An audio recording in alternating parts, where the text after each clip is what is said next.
Okay, so ito yung pinaka-latest ko na 3x6 cotton.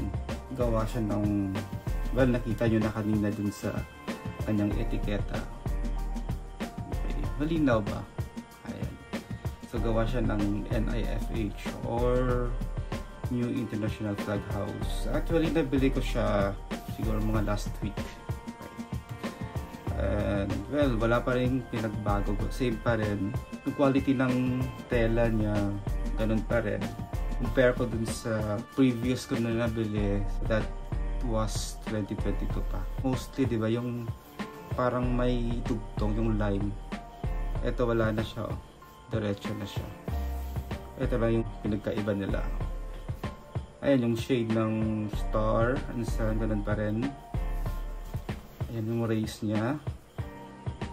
Sobrang perfect. Perfect yung ano niya. Yung sun. And then yung distance, of course. Tama din siya. Ito yung grommet na medyo manipis lang. Medyo manipis ng grommet niya. And yun. Wala na siyang ano dito, yung tahi, yung parang dugtong. Diretso na yung triangle niya. Check natin sa likod. Ayan, ito yung pagkatahi sa likod. And ayan. Ito yung ano niya, yung parang tahi dito. So far, ganun pa rin. Walang pinagkaiba. Ay wait! May napansin ako. Yung shade pala ng royal blue, medyo lighter siya. Compare dun sa previous na nabili ko ng 2022. Wait lang. Tingnan ko muna. Hanapin ko din kung saan ko nalagay.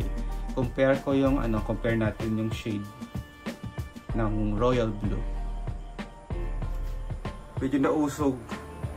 Ano kasi naghalongkat kasi ako. Wait lang ayusin ko lang. Hindi ako prepare. Hinahanap ko pa yung ano. Hinahanap ko pa yung dati kong ano. Ayan. Ito na siya. Ayan. NIFH based sa etiketa. And ito yung 2022 version. Yung sinasabi ko, ito. Yung line, yung dugtong. Ito yung wala ngayon. Ayan. Sige, compare natin. Diba diretso na na? Wala na. Ito mayroong dugtong yung ano. Dalawang white dinugtong. Ito wala diretso. Ito ang sinasabi ko. Yung royal blue. Magkaiba sila ng shade. By the way, hindi to sa lighting, so magkaparehas lang yung ilaw nila. Ayan na. Medyo lighter siya. And ito, dark. Siguro sa availability ng fabric, kaya magkaiba. Pero nung 2023, ito rin nakabili ako nun. Yung binigay ko sa school. Ito yung ano niya, ito yung shade. Pero parehas na nito. Na walang dugtong dito. Ewan ko, hindi ko alam kung anong concept, bakit may dugtong. Or sinadya pa talaga, or ano siya, parang ritaso. Ayan. So ayun lang. Pero yung red nila, and the same. Same siya. Medyo malambot lang to kasi matagal na eh. Ayan na. Lapit natin. Ayan. See? Kita niyo yung difference. Ayan. So, yun lang naman yung pinagkaiba nila. Kala. Wait lang. Ayan. Tupi ko ulit ito. Ayan. Sobrang ganda. Ayusin ko ito. Try ko muna ito sa bed. So, yun lang. ito yung latest 2024 version. Sayang nung 2023 hindi ako nakabili. Nag-focus ako dun sa mga nylons. Ayan. So, ayan. Walang kupas, ganda. Perfect. Lalo na dito yung race niya, yung ito, pansin nyo yung pagkasigsag ko. Diba ang linis? Ang linis ng pagkatahe. Diba?